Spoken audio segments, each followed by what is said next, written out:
ice cream. Chapter 12, Jane, page 111. Eleanor Kensington's voice rushed at Jane, straight from the telephone receiver. A bunch of us are going to walk the picket line with the shirtwaist strikers today. Would you care to join us? It'll be such a lark. Jane pulled the receiver back from her ear, looked at it, then nestled it back under the giant puff of her hair. She leaned toward the mouthpiece. Are you calling from Vassar? She asked. In most of Jane's experience, invitations were issued by handwritten notes. The polite response was made in the same fashion. No one had ever forbidden her to use the phone exactly, but she knew that Miss Milhouse, at least, viewed it as not quite proper. Jane was awed by the notion that Eleanor might be sitting up there at Vassar and talking to Jane here in New York City. She was also awed that Eleanor cared enough to call her. Jane hadn't even gotten a letter from Eleanor in a long time. Eleanor laughed, the sound amplified and echoey over the phone. No, silly. I'm back in New York City. We came down last night. Everyone from my social work class. The professor said she'd give us extra credit if we go to the strike and write a paper about it afterward. And between you and me, I really need that extra credit. I'll have to check my calendar, Jane said, even though she knew that what her calendar looked like for the day. Blank. Eleanor laughed again. Oh, whatever you're supposed to be doing today, send your regrets, she said. The strike will probably end soon. A lot of manufacturers have settled already. You may never get a chance to do something like this again. Indeed, some mornings lying in bed, Jane could just feel all sorts of chances slipping away. I'll go, Jane decided. How delightful, Eleanor exclaimed. I'll tell my chauffeur to pick you up at... Oh, wait. Jefferson will already be taking me, Melissa, Agnes, Opal, Emma, Lydia. Any chance you could have your chauffeur take you and a few of my other friends? Had Eleanor called her just because her friends needed a ride? Jane put aside this thought as disloyal. I'll have to check, she said. Father may need Mr. Corrigan's services today. Well, call me back immediately, Eleanor said. Jane hung the receiver back on the hook where it belonged and went off in search of Mr. Corrigan.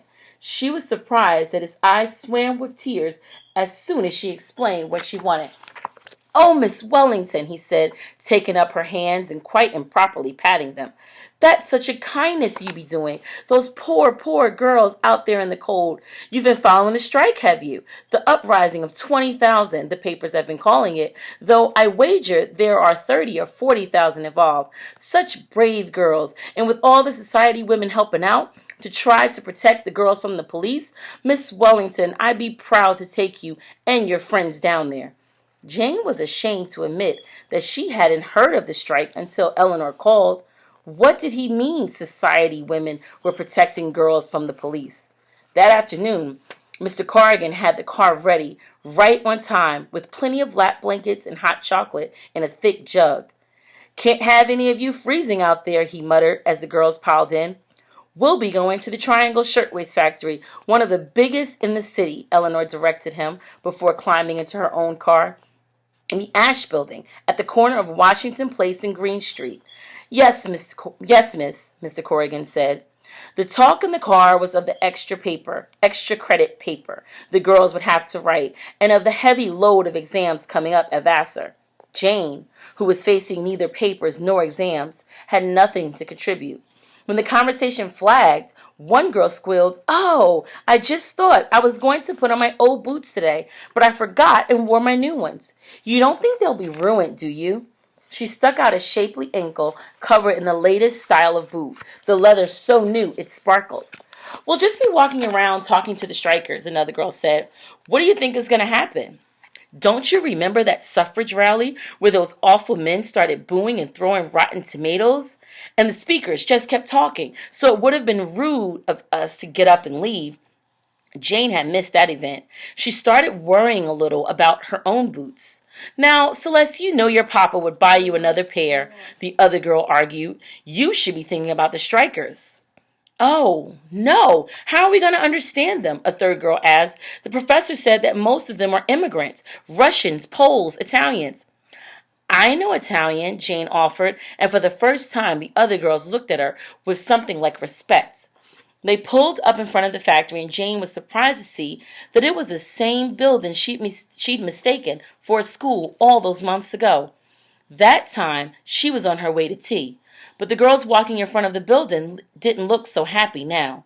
They looked grim and cold. Jane wondered if she should give them the hot chocolate. But then, what would she and Eleanor's friends have to warm themselves on the way home? "I'll be parked right around the corner," Mr. Corrigan said. "If you need anything, just let me know." He looked a little worried now, but Jane wasn't sure what he thought would happen. There were just small clusters of girls walking around. What was dangerous about that?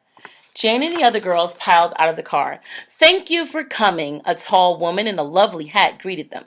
"I'm Violet Pike, Vassar, class of '07. I'm so glad Professor Trenton agreed that this would be educational for you. All of us must work together for the women's rights cause to succeed." I thought this was a strike," Jane said. "Oh, indeed, Miss Pike said. But it's all one and the same in the final analysis, isn't it? The tragedy of the workers' conditions threatens us all. And if women have the right to vote, then society as a whole will be enriched. We would not allow such abominations to occur, such as these girls being forced to work for pennies for hours on end. These are our sisters." She gestured toward the strikers behind her. Up close, Jane could tell that Miss Milhouse's criticism of the working girls' clothes had been all too accurate. Some of the girls' skirts were just one step up from being rags, and if they worked in a shirtwaist factory, wouldn't you think they'd have decent shirtwaists as advertising? If nothing else. Mostly, though, Jane noticed that not one of them had on an adequate coat. She pulled her own good wool tighter around her shoulders and shivered. "Here are the rules for picketing," Miss Pike said, handing around flyers. Jane read one when it came her way. "Don't walk in groups of more than 2 or 3. Don't stand in front of the shop. Walk up and down the block. Don't stop the person you wish to talk to. Walk alongside of them. Don't get excited and shout when you are talking. Don't put your hands on the person you are speaking to. Don't touch his sleeve or button. This may be construed as a technical assault. Don't call anyone scab or use abusive language of any kind. Plead, persuade, appeal, but do not threaten. If a policeman arrests you and you are sure that you have committed no offenses, take down his number and give it to your union officers." If a policeman arrests you, Jane thought, what has she gotten herself into? What would Father say if he knew she was here? "Don't worry," Miss Pike said, because some of the other girls were looking a little pale as well. "The police have been very respectful of us. It's just those poor factory girls." Jane and all the Vassar girls turned and looked at the strikers again. This time, Jane saw beyond their ragged clothes, their laughable attempts at fashionable hats, the poor quality of the rats holding up their pompadours. She saw the girls' faces now, the courage in their gaze, the intensity in their eyes. These girls didn't look cold and grim. They looked determined. "What are all these funny symbols below the rules for picketing?" one of the Vassar girls asked Miss Pike. "Some sort of code?" "Oh, that's Yiddish," Miss Pike said. "Many of the girls are of a Hebraic background, and they can't read English." Hebraic? Hebrew? That made the girls seem even more foreign and exotic. Jane felt like she did at the Central Park Menagerie, watching completely different species. Here are the bears, the swans, the Hebrews, and the Italian girls. "But don't let me keep you," Miss Pike said. "I'm sure you've gotten so much you'll want to ask them." A bit timidly, Jane fell into step beside one of the strikers. The girl smiled at her and nodded, making an unbelievably battered hat sway on the tower of her thick, dark hair. Jane tried to think of something she could say in Italian. "Ti piace andare alla opera?" she finally asked, which she hoped was close to, "Do you like to go to the opera?" The girl looked at her blankly. "I'm sorry," she said in an accented but precise English. "I don't understand." Embarrassed, Jane looked down at her feet and thought Jane looked down at her feet. I thought maybe you were Italian, she said. The girl looked like she wanted to say, Are you crazy? But she only shrugged politely and said, No, I came here from Russia. I'm Yetta. Jane Wellington, Jane said. Can I hear you say something in Russian? I don't know Russian, just Yiddish, the girl said, and English, of course. Well, that's confusing. How could somebody be from a certain country and not even speak the language? Jane wondered if she misunderstood. She didn't know what to say next. Would you like to hear about our strike? The girl offered. Oh, yes, Jane said, relieved that she wouldn't have to keep the conversation going. We, the Triangle workers, have been out on strike since September 27th, Yetta said quickly, as if she had to recite this many times. That's 2.5 months we've been without pay. The bosses locked us out. Then, on November 22nd, our union, Local 25, voted for a general strike, and shirtwaist workers all across the city walked out. But the strike's almost over, right? Jane asked. Yetta broke off her recitation, her mouth shaping into a round O of expression. She brought both hands up to clutch her cheeks, which were suddenly flushed. Did you hear something new? She asked excitedly. Did Mr. Blanc and Mr. Harris agree to recognize the union? They agreed to a closed shop? How about limiting our hours? I don't know, Jane said, strangely embarrassed to have sparked such excitement. She struggled to remember exactly what Eleanor had told her. I just heard lots of manufacturers have settled already. Oh, Yetta said disappointment passed over her face, then was replaced once more by determination. Yes, that's true. The smaller shops, they couldn't afford to have their workers out. So they agreed right away to the workers' demands. We've won in those shops. But the big manufacturers like Triangle, they're hiring scabs. They won't talk to us. Her expression, so rosy a moment ago, seemed chiseled out of stone now. The strike is not almost over. Jane burrowed her hands deeper into the fur muff she usually only wore when she was ice skating. She was cold already. She had only been out there a few minutes. Why does it matter so much? She asked. Do you know what it is like to work in a shirtwaist factory? Yetta asked. In the wintertime, I'm there before the sun comes up, and if the boss wants to make me work until midnight, he can do that. What could I do to stop him? I'm just a girl, just one girl. I can work day in and day out, hour after hour at the sewing machines. And then at the end of the week, if he decides he doesn't want to pay me for all of my work, what can I do? He could make all sorts of excuses.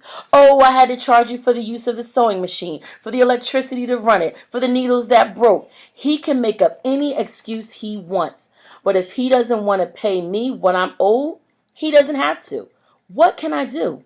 I'm just one girl. Jane had not supposed that it would be any different than that, working in a factory, but she hadn't really thought about it before. So why don't you find another job? She wanted to say, but feared it would sound insensitive or just plain ignorant. What did she know about jobs for factory girls? And, Yetta continued, those bosses lock us in. What? Jane said. They lock us in, Jane said very distinctly, as if she feared her English wasn't clear enough. They lock the doors so we can't sneak out. Not that we could anyway, because they're always watching us, even when we have to use the facilities. But they're so afraid that we'll steal the shirtwaist that they keep us under lock and key. It's like we're in prison just because they think we might commit a crime. This was something Jane could relate to. Being locked in was like being caged. What can I do? I'm just a girl. The words Yetta had repeated were still echoing in Jane's head. You broke out, Jane said. The strike is how you broke out of those locks. Yetta gave her a look that Jane remembered from school. The same look that teachers used to give Jane when Jane gave a correct response to a question the teachers thought was too hard for her. Yes, Yetta said. I don't mind working. This strike, she gestured at her sign at the path ahead of her on the sidewalk. This is harder than sitting at the sewing machine all day. It's harder than milking cows and baking bread and all the other work I've done in my life. But this strike is for something. It takes me somewhere. It helps us all. If the bosses at the Triangle recognize the union, then Jane was not really listening. She wanted to talk about breaking locks again. She started to say, "So you're an escape artist, like Harry Houdini." She wanted to know how it worked. But before she could open her mouth, a pair of hands shoved at Yetta's shoulders. Yetta's head pitched forward, then back, and the battered hat sliding precariously low. "You dirty striker, blocking the sidewalk," a voice snarled. Jane whirled around and saw a disgustingly filthy man with a scar zigzagging down his cheek and an eye that sagged in his socket. He reached into his pocket and waved the bottle high in the air, as if toasting his assault on Yetta. Then he lowered his bottle to his lips and gulped. He puckered his lips as if contemplating what to do next. Slowly, almost elegantly, he spat his mouthful of whiskey into Yetta's face, the liquor dripping down her eyebrows, her cheeks, her lace collar. He turned and leered at Jane, as if planning to attack her next. "No!" Jane screamed. Terrified, she took off running. She didn't stop until she was safely back at the car. She scrambled in, pulled the lap robe over her legs, and cowered against the leather seat. "Miss Wellington, what's wrong?" Mr. Corrigan asked. "Take me home," Jane begged. "Take me home and lock all the doors. Please, please, protect me. Somebody protect me." There, miss. It's all right. Here come the police," Mr. Corrigan said soothingly. The police rushed up in their wagons and scrambled out in waves. But they paid no attention to the filthy man. They paid little attention to the Vassar girls. They were too busy beating their clubs against the strikers' backs, grabbing the strikers and shoving them into wagons. From the safety of her car and her fur-lined lap robe, Jane saw it all. She watched to the very end when she got one last glimpse of Yetta in the police wagon, being carried off with her fellow strikers. Even then, behind bars, with blood and whiskey and spittle smeared across her face, Yetta held her head as high and as proud as an Astor, as a Vanderbilt, as the loftiest society grand dame. "She's that free," Jane whispered to herself. "That free, even on her way to jail."